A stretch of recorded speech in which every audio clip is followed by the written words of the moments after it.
அவங்க வந்துட்டு சொந்த வீட்டு வாடகை கொடுக்க முடியாமல், இஎம்ஐ கட்ட முடியாமல், அன்றாட குடும்பத்தை பார்க்க முடியாமல் எத்தனை பேர்.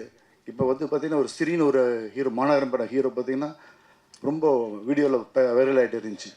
அதெல்லாம் பார்க்குறப்ப ரொம்ப கஷ்டமாக இருக்குது. அவனா சினிமாவை ரொம்ப நேசிச்சிருக்காங்க. சினிமா நிறைய பேருக்கு வந்துட்டு நான்லாம் இந்த இடத்துல இருக்கிறேன்னா என்னுடைய வில் பவர், தன்னம்பிக்கை, நான் எப்போவே சூசைட் பண்ணியிருப்பேன்.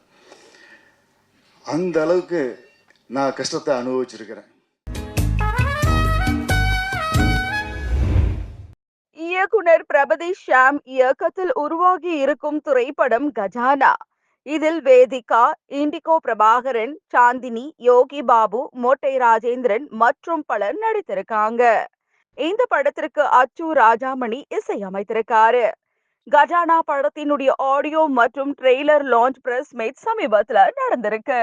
இந்த விழாவில் கலந்துக்க முக்கிய காரணமாக இருந்த நண்பர் திருமலை அவர்களுக்கு என்னுடைய நன்றியை தெரிவிச்சுக்கிறேன். மேலும் இந்த படத்துடைய டைரக்டர் நான் ரொம்ப பாராட்டணும். ஏன்னா டைரக்டர் மட்டும் இல்லை, ப்ரொடியூசர். நான் படம் 2-3 படம் பண்ணியிருக்கிறேன். அந்த பெயின், அந்த வலி எனக்கு தெரியும். ரொம்ப ரொம்ப கஷ்டம். எதிரி கூட வரக்கூடாது. ஏன்னா சினிமாவை நேசிக்கிறவங்கனால தான் தயாரிப்பாளர்களால் வர முடியும். இப்போது நான் வந்துட்டு சினிமாவில் ஒரு 30-32 வருஷமாக இருக்கிறேன். சினிமாவை எனக்கு ரொம்ப பிடிக்கும். சினிமாவில் நான் எங்கே போய் எங்கே வேலை செஞ்சாலும், எந்த தொழில் பண்ணாலும் அங்கே சம்பாரித்து சினிமாவில் வந்துட்டு என் நண்பர்கள் கூட சேர்ந்து படம் பண்ணுவேன். அது வந்துட்டு எங்கே போனாலும் முடியாது, எதுலேயுமே திருப்தி இருக்காது. அந்த சினிமாவில் உள்ளே வந்துட்டோம்னா அதை விட்டு நம்ம எங்கேயும் போக முடியாது.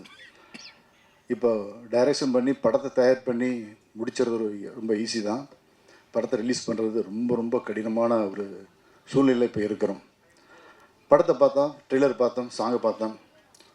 உண்மையாலுமே நல்லா இருக்குது. ஏன்னா ஒரு வித்தியாசமாக இருக்குது, யூஸ்ஃபுல்லாக இல்லை. படம் பார்க்குறதுக்கு ஒரு ஒரு ஒரு ஒரு த்ரில்லிங் கொடுக்குது. ஒரு காட்டுக்குள்ளே நிறைய நடிகர்கள் இருக்காங்க. சிஜி ஒர்க்லாம் நிறையா ஒர்க் பண்ணியிருக்காங்க. சாங்ஸ் நல்லா இருக்குது. இந்த படத்தை போய் மக்கள்கிட்ட சேர்க்கணும். நம்ம பத்திரிக்கை நண்பர்கள் நீங்கள் தான் இந்த படத்தை கொண்டு போய் மக்கள்கிட்ட சேர்க்கணும். ஏன் சேர்க்கணும்?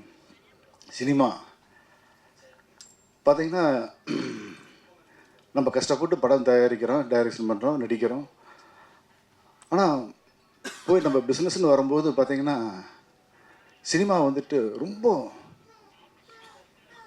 ஒரு ஒரு ஆபத்தான நிலைமையில் இருக்குது. ஒரு என்னன்னா பார்த்திங்கன்னா, ஒரு உதாரணத்துக்கு என்னுடைய படத்துக்கு ரெட் ஃப்ளவர் படம் முடிஞ்சுது. படம் ரொம்ப நாளாக வந்துருக்குது.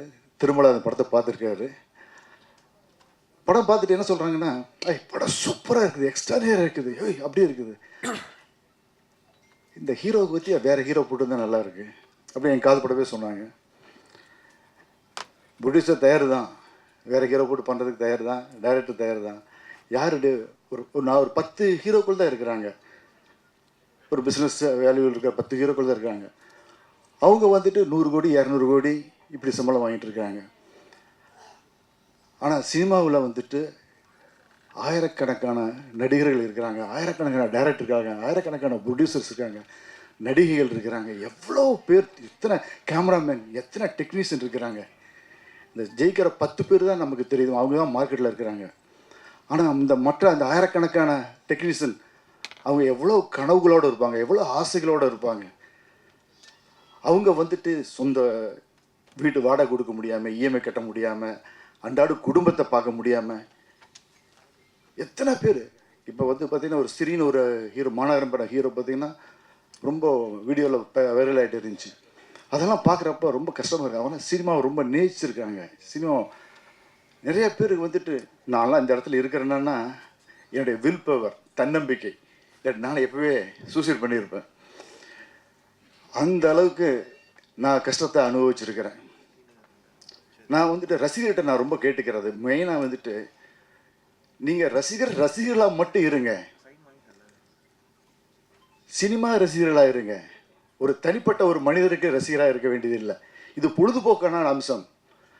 அதனால் இந்த பொழுதுபோக்கான அம்சத்தில் புது புது விஷயங்கள் வரும்போது அந்த படங்களை போய் எல்லாருமே ரசித்து பாருங்கள். அப்போ தான் நம்ம வந்துட்டு டைரக்டர்லாம் புதுசு புதுசாக யோசிப்பாங்க. நம்மளுடைய கலாச்சாரம், பண்பாடு, எவ்வளவோ விஷயங்கள் இருக்குது. ஒரு படம் பண்ணுறப்போ பார்த்தீங்கன்னா ஒரு ஒரு இது நம்ம கஷ்டப்பட்டு பண்ணுவோம். இதெல்லாம் வந்து இப்போ பார்க்க மாட்டாங்க, இதெல்லாம் செய்ய மாட்டாங்க.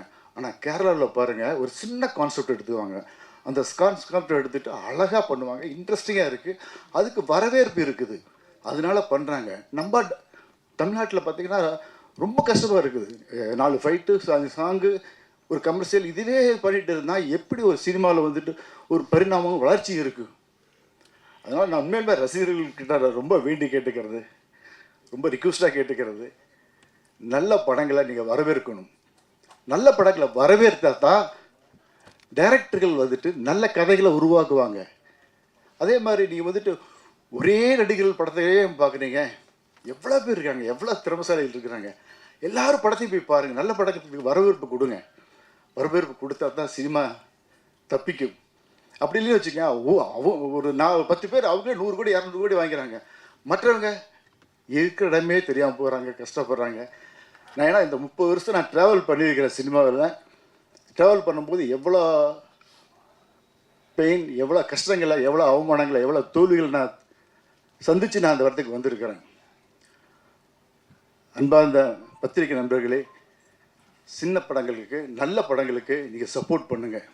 சினிமா நம்ம வந்துட்டு எல்லாமே சொல்லிக்கிறோம். அந்த டைரக்டர் வந்துட்டு இப்படி இருக்க படம் எடுக்கல, அப்படி எடுக்கல அப்படின்னு சொல்கிறாங்க. நீங்கள் வந்துட்டு படம் எடுத்துகிட்டு நம்ம போய் படம் போட்டு காட்டுறப்ப பையர் வந்துட்டு என்ன சொல்லுவாங்கன்னா, டைரக்டரே மாற்றிடுவாங்க.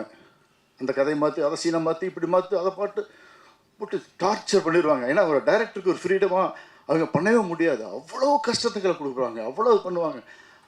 படம் அப்படி சொல்லி போட்டு படமும் வாங்க மாட்டாங்க, செய்ய மாட்டாங்க. அவ்வளோ நெருக்கடியான இருக்குது. இந்த காலத்தில் டைரக்டர்கள் வந்து சுதந்திரமாக ஒர்க் பண்ண முடியல. எனக்கு வந்துட்டு இந்த சினிமா ரொம்ப பிடிக்கும்.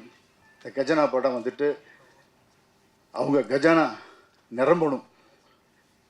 அவங்க இந்த படத்தில் பெரிய சக்ஸஸ் ஆகணும். இந்த படத்தில் technician, director, cameraman, music director, artist எல்லாருமே சக்ஸஸாக வரணும். நான் ஒரு ரெட் ஃப்ளவர்னு படம் பண்ணியிருக்கிறேன். படம் ரொம்ப நல்லா வந்திருக்குது. 2047 நடக்கிற மாதிரியான ஃபியூச்சரிஸ்டிக் மூவி. ஏன்னா மக்களுக்கு வந்துட்டு ஏதாச்சும் ஒன்று புதுசாக பண்ணணும். நான் ரீஎன்ட்ரியாக வரேன், மக்களுக்கு ஏதாச்சும் புதுசாக பண்ணணும், புதுசாக செய்யணும் அப்படின்னு நான் ஒரு வருஷமாக உட்காந்து கதையை வந்து நானும் டைரக்டர் வந்து உட்காந்து என்ன பண்ணலாம், எதனா செய்யலாம். விஜய் அது பண்ணிட்டாரு, அஜித் அதை பண்ணிட்டாரு, சூர்யா அதை பண்ணிட்டார், விக்ரம் அதை பண்ணிட்டாரு. நம்ம வந்துட்டு உள்ளுக்குள்ளே வர்றோம், வந்தானா எப்படி மக்கள் ஏற்றுக்குவாங்க நம்மள அப்படின்னு நிறைய யோசித்து இந்த படத்தை பண்ணியிருக்கிறோம். என் படத்துக்கு சப்போர்ட் பண்ணுங்க, கஜானா படத்துக்கு சப்போர்ட்டுங்க. இந்த வாய்ப்புக்கு நன்றி கூடி விடைபெறுகிறேன். நன்றி, வணக்கம், வாழ்த்துக்கள்.